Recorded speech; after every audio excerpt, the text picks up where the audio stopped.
One of the things that I have the benefit of doing as a co-founder of Purpose Point is introducing some of the wonderful speakers today, and here comes another, right? Have you enjoyed some of the speakers so far today? Our goal is to change lives, and I think you're going to find that this next speaker does exactly that. In fact, if you have somebody in your life that you know that's perhaps a little self-centered, not that we know too many of those people, but if you have somebody, this is the message they're going to need to hear.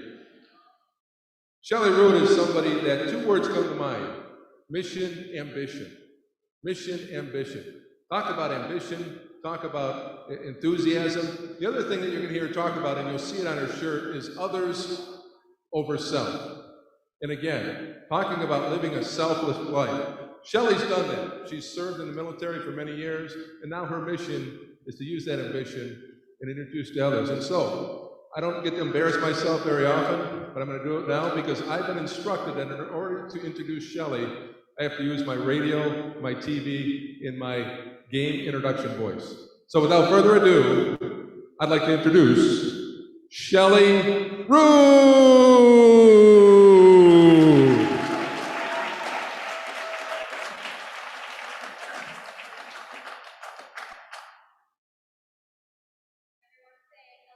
Mr. Smith? Mr. Smith is the name that I have affectionately given to the FBI agent that lives in my phone. You may have a different name for yours. Perhaps you call them Siri or Alexa. As a military intelligence professional for many years, I personally would like to take just a moment to thank you for making my job so much easier. You guys remember the Patriot Act? We've come so far. Hey, Wiretap, do you have a good pancake recipe? So I'd like to keep Mr. Smith on his toes, and I'm going to need your help to do that. On the count of 3, have you ever seen those old World War II movies where somebody's throwing a grenade? And what do they yell? Grenade! So fire in the hole, okay. On the count of 3, we're all gonna yell as dramatic as possible, grenade! Ready? 1, 2, 3. Grenade! I think you guys might need a little bit of help. I mean, that was good. I don't think it was great. You guys ready? 1, 2, 3. Grenade! Much better. This is actually a real World War II grenade. The bottom of it is bored out, so there is no powder inside. You're not in any danger.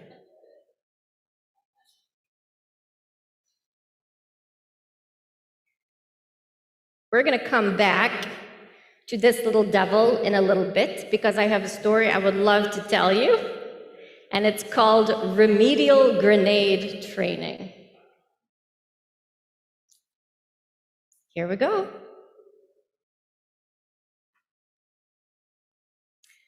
Today we're talking about the others over self philosophy, or the others over self mindset. We still have some work to do before we can officially call it a philosophy. Essentially, the belief is that the needs of others are greater than our own. Our vision at Mission Ambition is a world that is embracing the ancient wisdom of humanity's purpose to serve others. Today, I am going to share with you what the others over self mindset is, why it's important, and if your spidey sense starts tingling and you're feeling in this urge to embrace this mindset, at the end, I'm providing you with 3 private action items that you can put in place starting today. We have a few housekeeping items here before we get started. First, the lessons that we are discussing have no relevance if this message doesn't make it past this stage. Your job, knife hands, your job is to not only receive this information, but understand it in such a way that you can reiterate it out to the world. I hope that you are prepared to take notes today. Even if you're on your cell phones, I'm going to assume that you are vigorously typing down every single spoken word, because this message is just so incredible that you couldn't dare live without a word of it. Because why else would you pay so much money to come listen to a talk about putting others over yourself and then sit here so completely engrossed in your own personal business? I said that. Oh, she said, Shelly, you can't say that. I just did. You know, I'm sorry. It's these boots. Seriously, when I put these boots on, Army Shelly comes out. Sometimes she's a little hard to rein back in, but it's okay. I desperately hope that you can see that there is something of value right here in front of your face, and it's really hard to see it if this thing is commanding your attention. So housekeeping item number 1 is take notes. And a few of you are already scoffing at me. Well, Shelly, you just don't know how important my business is. Okay, ma'am, sir, I hear you. I hear you.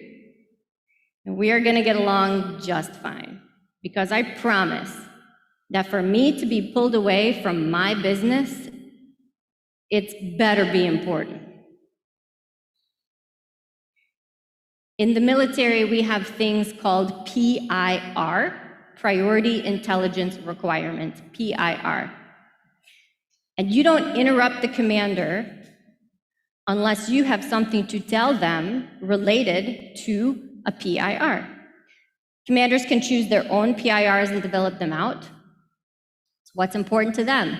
Typically, this looks like somebody has died, somebody is missing. A very common PIR is that the current mission must be aborted if we don't handle this right now, knife hands. We are scheduled to deliver life-saving assets at 14:45, and our main movement route is blocked. We need a different path to get to that objective.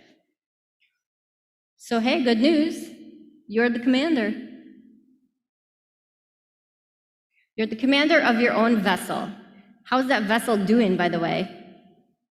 Pretty good vessel? Huh? My vessel needs a little work. I had a baby this year, that's my excuse. But you're the commander of your own vessel, and we are seriously on a mission. At the end of this talk, we are going to head out, and we are going to have the opportunity to deliver life-saving assets to the world at large.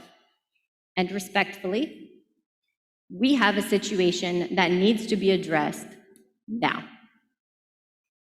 Which brings us to housekeeping item number 2, America's dirty little secret.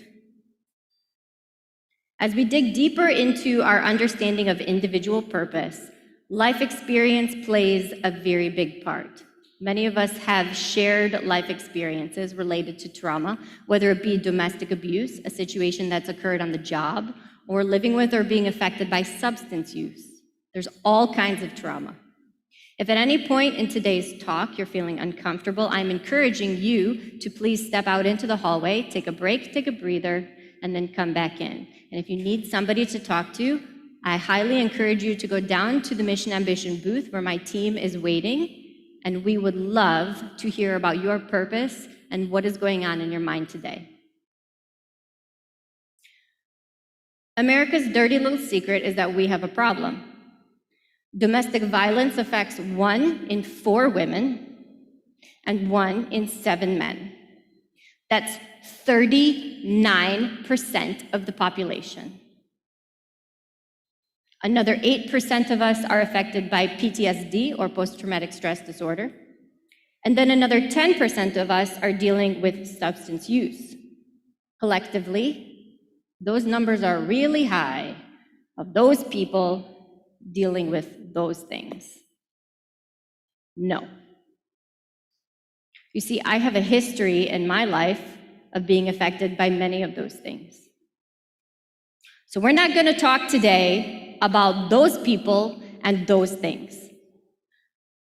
Because when you add all of that up, you're talking about 57% of our community.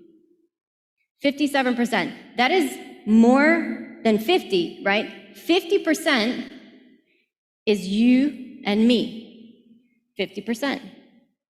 You and me engaging in conversation. That means that one of us is dealing with these issues. And statistics would have us believe that it's more likely that both of us are dealing with these issues. So my question to you is, why are we making life so hard for each other? We're making life so difficult for each other.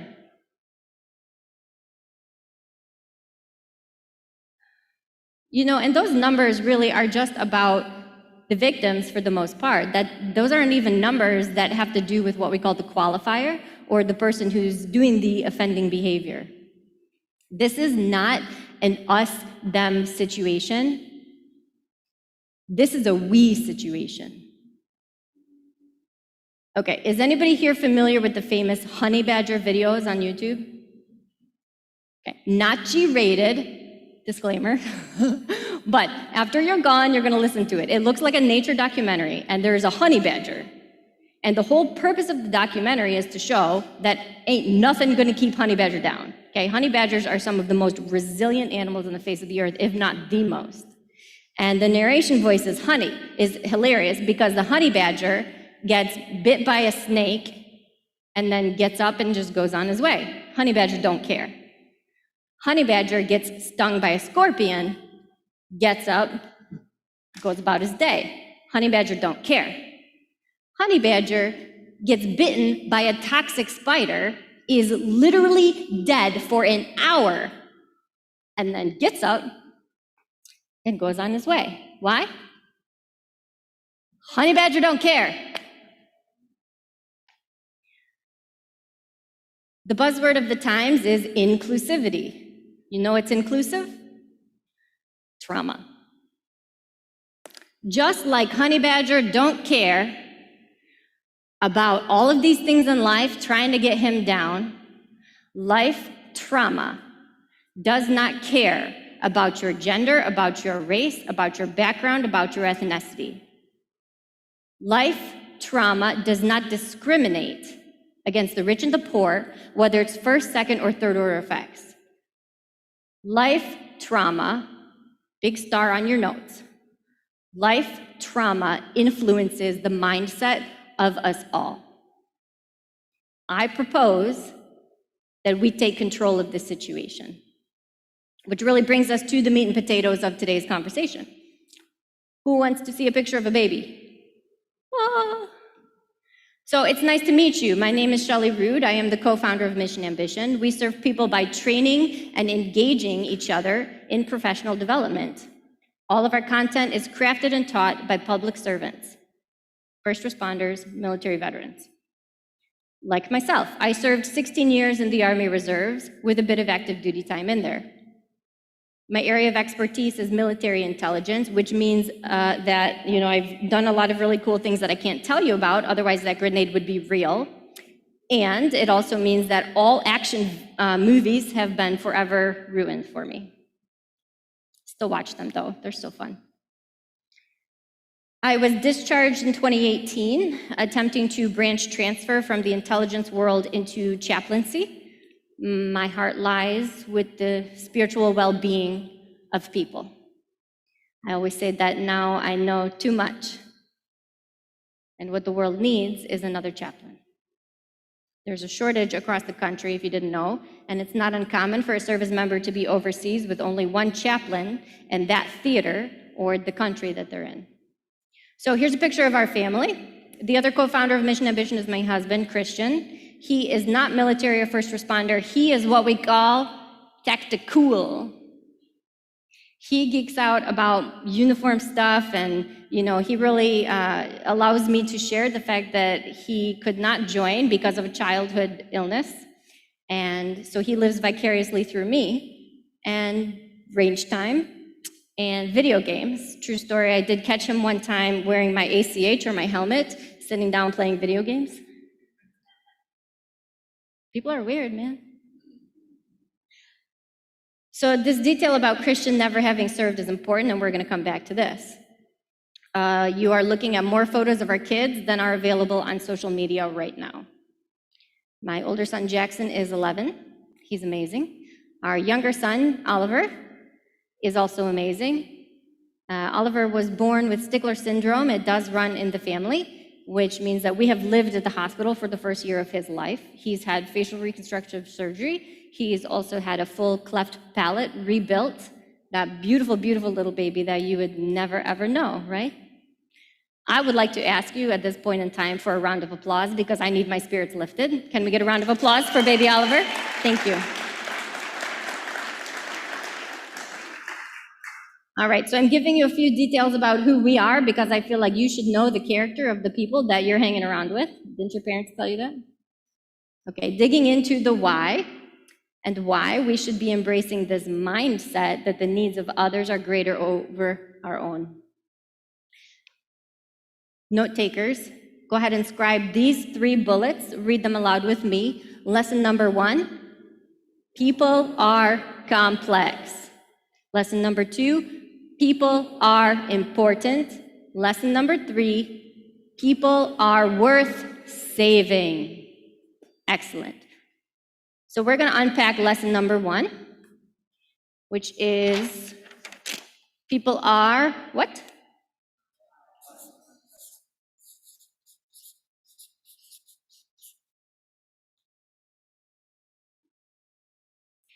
I am finding myself exceptionally disappointed in people's behavior right now. Anybody else? We live in this incredible country that grants opportunity and certain inalienable human rights that other people in the world don't even dare to dream about. Our society is a meritocracy, which is a beautiful thing. I won't go into political science with you, but meritocracy basically is a government, or it's a form of holding a position based on the ability of ability, where everybody with skill and imagination can aspire to reach the highest level. This means that to climb the ladder of success, we need a ladder. Here we go. This is our ladder of success, this beautiful pillar, okay? So in order to climb that ladder of success, we get there by continuously investing in lifelong learning. Congratulations to you all, because you are the few. It is this word ability that's catching us up right now. When America chooses to enter a conflict or go to war, the decision makers realize that this is not a decision to be made lightly. On average, when we enter something like this, we're in there for a 10-year commitment at a minimum. We still have troops in South Korea. We still have troops in Vietnam. We still have troops in Germany. The broadcast news loves to boast about short missions of us being in and out and winning the fight. But those are often part of a larger mission that is responsible for influencing that country as an ally. Similarly, the effects of 2020 are with us for the next 10 years plus. From the economic impact to the societal impact, this is the new normal. We love that phrase. It is time to pry our brains out of survival mode and to work to understand that this is life. Every day, right here. This is not an easy thing to do because people are complex, and this is life. And we have breath today, and maybe today only. Let's talk briefly about social impact. I opened this lesson explaining that I'm disappointed in other people's behaviors. One person is disheartened that the other person is not wearing a mask. and the other person is sad that they are.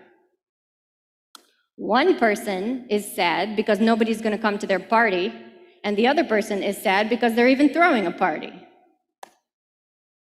One person is shouting with joy from the rooftop, "I'm vaccinated!" And the other person is terrified of the vaccine because of health reasons or conspiracy theories. We are stuck.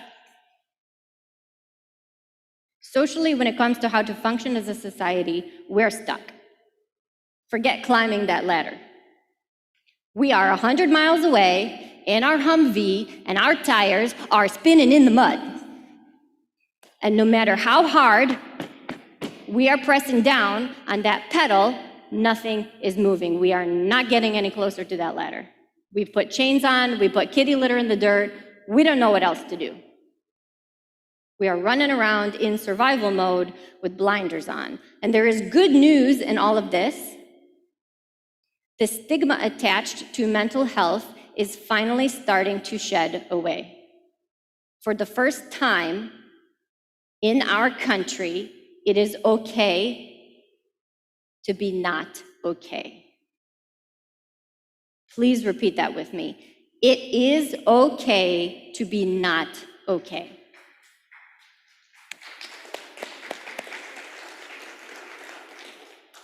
%, you and me, one-on-one. That's the conversation we're having today. People are complex. I mentioned the phrase conspiracy theory a few minutes ago.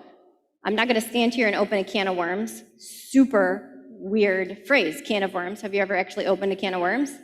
They don't do anything. Why do we even use that? But, you know, I've been trained by the top school instructors in the nation that are leading national efforts to thwart terrorism. People are complex, and the theories and proven ways of how to control the masses are real. And the good guys know them, and the bad guys know them. And if you don't like that I just used the word guys, the good people know them, and the bad people know them. And if you don't like the way that I just phrased that, the people with bad behavior know them, and the people with good behavior know them. Same point. So my question to you, genuinely, is how can a person burn a cross and say that it's in the name of the Lord Jesus? How can Hitler wrangle the masses and do what he did and say that it is in the name of the Lord? How can people in our society become susceptible to the radicalism of terrorist Islam, ISIS? This is real. This is what we're talking about today. There are forces of good and there are forces of evil. And passion is what decides who's going to win. When is the last time that you were passionate for something wholesome? Love me some Mr. Rogers. Can't wait to get home and watch that episode. Daniel Tiger's going to come running around the bend soon. I just know it. The ladder's over there. We're stuck here in the mud spinning our wheels. And guess what? Honey Badger don't care.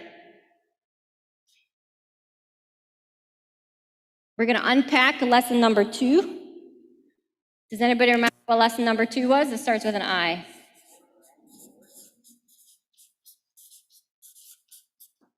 People are important.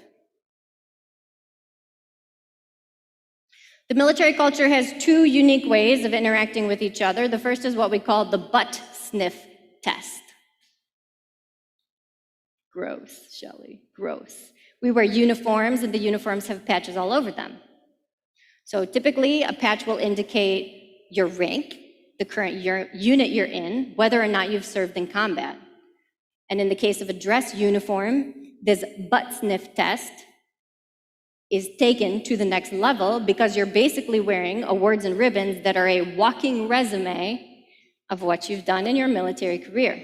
So when dogs meet each other, dog, right? 50-50 situation. And they sniff each other's butts, and in that interaction, they figure out who is the alpha and how are we going to move forward in this relationship. In the civilian world, you have 7 seconds to make your first impression. You already did that with me. In the first 7 seconds, you decided whether you're going to like me or not, positive or negative. So even though we as civilians don't wear our resumes on our chests, they still exist, and especially in the corporate world, we use these as a matter of worth and value in what we see in each other. So I ask you now, commander of your own vessel, do the awards and resumes of an individual define the value of that human being? Is the butt sniff test what you use to drive your interaction with others? Or are you capable of having a deeper conversation? That's why we're here today, to have a deeper conversation about the value of another, regardless of awards and resumes. I will be honest with you, the message that I'm delivering right now is very, very difficult, and I have been mentally wrestling with this for months. After 15 years of instructing professional development, I am at a point where I realize that I'm very young, I have a lot to learn, and I'm very new onto the scene. And yet I'm looking around, not here, I'm looking around in the industry and I'm seeing a lack of depth. I'm struggling with this shallowness. When we say the word purpose, say it here, purpose, we're talking about the magnum opus of our life. What it all stands for, what it all means, and any eternal consequences that are attached to that. Purpose. Over there in the Mission Ambition tent, I have asked a few of you to tell me what your purpose is and how it puts others over yourself. And I'm going to pause for just a second here to read you a few of these because they had me choked up. And I really don't cry. Listen to this, you tell me. This is Andrew.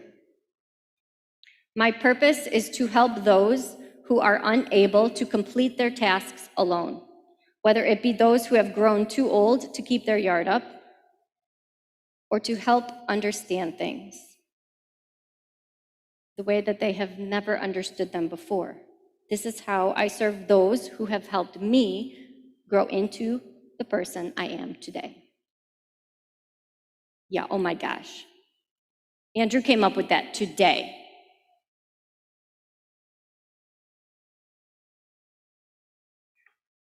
David. To be the spiritual guide I always sought to find.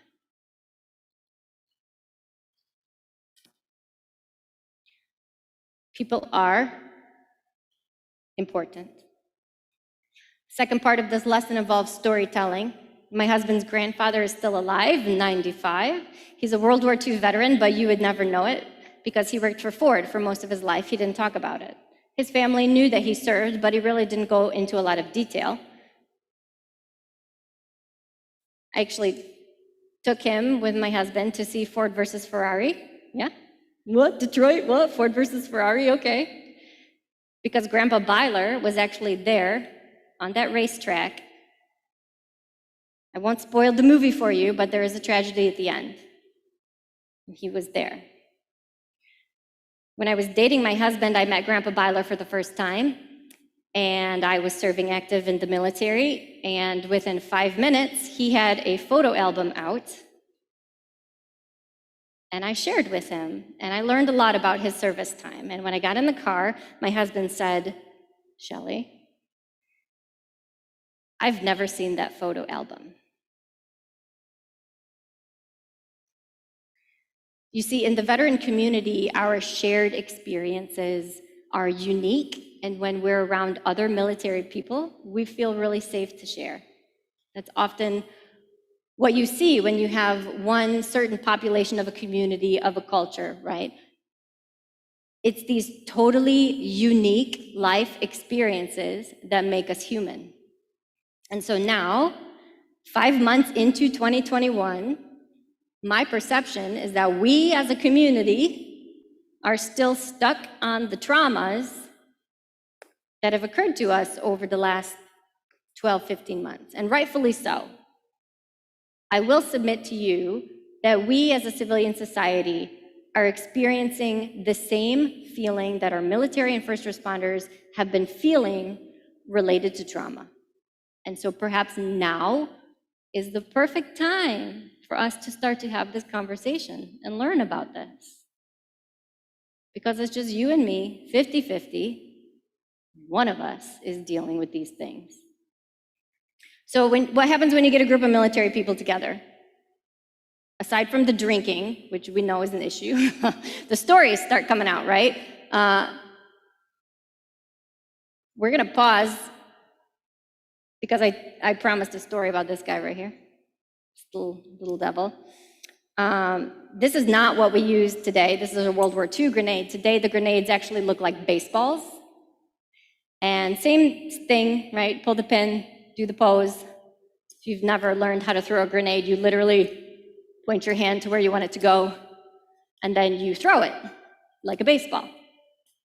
I was in softball when I was younger. And you know my favorite thing about softball? Being in the outfield picking the dandelions. So when it was my turn for grenade training, and I had this thing in my hand, and all you have to do is throw it over the bunker, throw it over the hill, and you're safe, right? Here we go. Shelly doesn't know how to throw, but she tries, and what happens?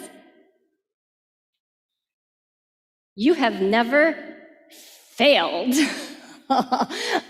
Failed until you fail throwing a grenade. That is failure. That is utter and complete, absolute failure. It's horrendously embarrassing. And I had to go through remedial grenade training, and I was the only one in 2 years at Fort Knox that had been through remedial grenade training, but I did eventually pass. Maybe you find yourself stuck in this situation of remedial grenade training. It's okay. We're gonna put Shelly away, Army Shelly, we're gonna put her away, and we're gonna go back to the world, because socially, what's happening right now, what happens when a group of us come together? We're telling stories. We're doing the same thing that our military and first responder community does. Oh man, I've had such a year, you've had such a year, and we're gonna one-up each other through these stories, right? I would love to tell you about my stories from this past time. They involve a special needs baby. They involve being pregnant. They involve a nurse that glued my baby's mouth shut in the NICU. There's so many stories. They just keep getting better, right? What you got? What you got? I love this because this is shared camaraderie in difficult situations, and this is how we get through it. So we can keep this going, right? And what we need to do is be careful when we're talking about these situations so that we are validating the other persons. Because what happened to me is no more important than what happened to you. This detail about my co-founder, Christian, having never served in the military is important, because here at Mission Ambition, we do not lift up the experiences of veterans or first responders higher than anyone else's. We simply choose these instructors as a way to give back and honor their choice to put the needs over their own. People are what? Important, excellent. So we're gonna go down to lesson number 3, which is people are worth saving.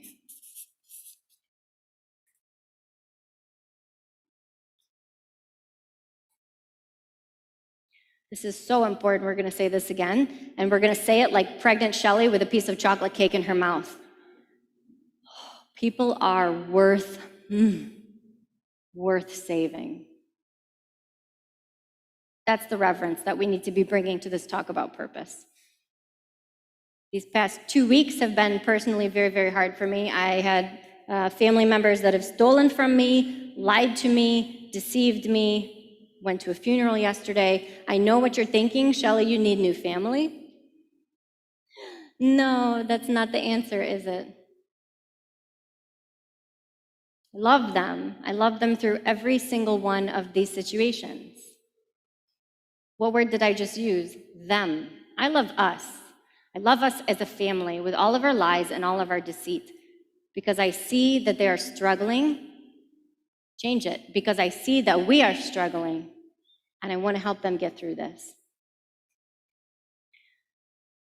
The words of light sound like this. Lesson number 3, people are worth saving. Okay, so we have gone through the 3 lessons of the why, and now we're going to briefly touch on the what. Others over self is this leadership mindset that the ancient wisdom that needs of others are more important than our own. I joke about Mr. Rogers, but I'm continuing to honor his teachings by sharing this with you. He says that as human beings, our job in life is to help people realize how rare and valuable each one of us really is, and that each of us has something that no one else ever has or ever will, something that is inside and unique to all of time. If you're feeling called to support the others over self mindset, I'm warning you now that it is a risk. It's one that involves sacrifice, courage, dedication to intentional living, and most importantly, commitment. This is day 1 of the summit. It is critical that we shape and define our individuality before we attempt to rally the masses towards a goal. Why? Because the methods of radicalization are well known. Because leadership is easy. Leadership is easy. It's what we are leading to that's the hard part. How do we own this mindset? We're talking about what should I be versus what should I do? And I know there was already a lesson touching on this briefly. Instead of thinking of your actions, I want you to think of instead, what should I be as a person? We're talking about the ethical wholeness of the life that is demanded by the question, what should I be? All of the teachings that we do fall into these 3 categories of character, conduct, and moral values.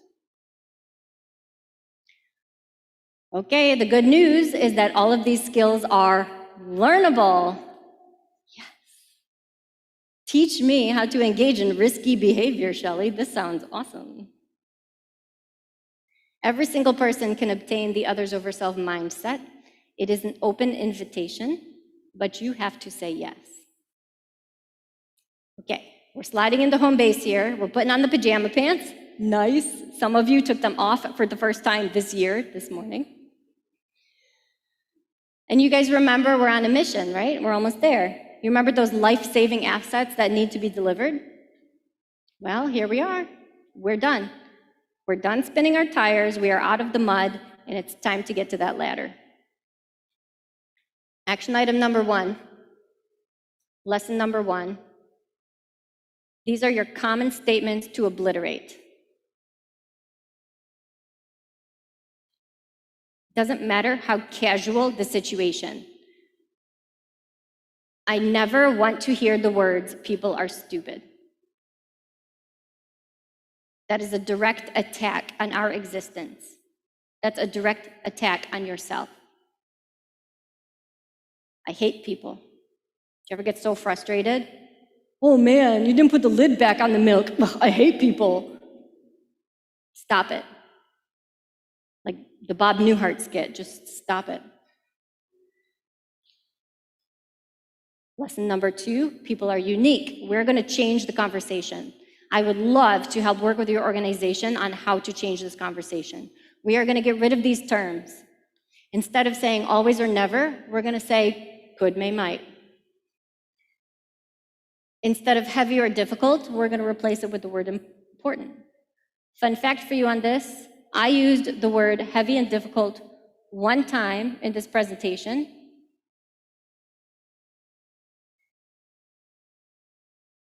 Does anybody know when it was? Yeah. We'll come back to that. Instead of saying that this is a very difficult thing for us to talk about, we say this is a very important thing for us to talk about. because life is important.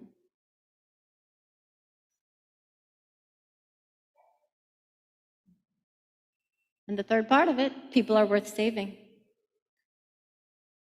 Enter every human interaction with respectful intentionality. Right here. This is master class level. This right here is the correct movement route to deliver the life-saving assets that you have in your possession. You better get ready. You better buckle up. The time hack is now. We are walking out that door, and guess what? Honey Badger don't care. Honey Badger is there, and he's resilient, and he's gonna come after you in the form of life trauma over and over and over again. I challenge you to become the Honey Badger of intentional resiliency. Over and over and over again. Intentional learning, respectfully intentional is how we do this. This is not an easy thing to do, and I know that. I know that. It's possibly the hardest challenge that you've ever been faced with in your life. But sir, ma'am, people need you. We have a mission, and I certainly hope that you will come along with us on this mission, because you have something unique and special that no one else has and no one else ever will. I'm Shelly Rood, the co-founder of Mission Ambition, and I believe that the needs of others are greater than my own. See you soon.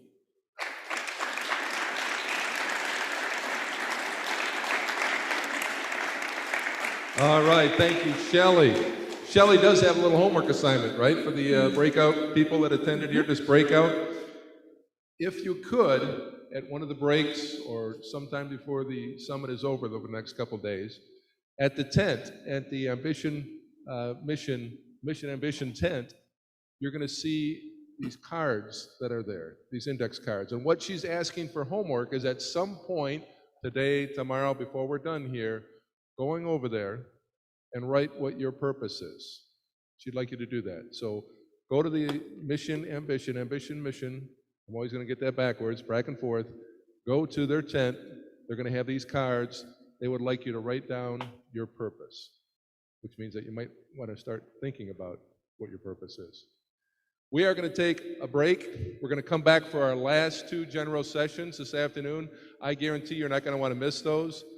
Plan to come back early. We're going to take about a 15-minute break. We're going to have a full 15 minutes, but powder your nose, use the restroom, get some water. You're going to come back for the last two dynamics.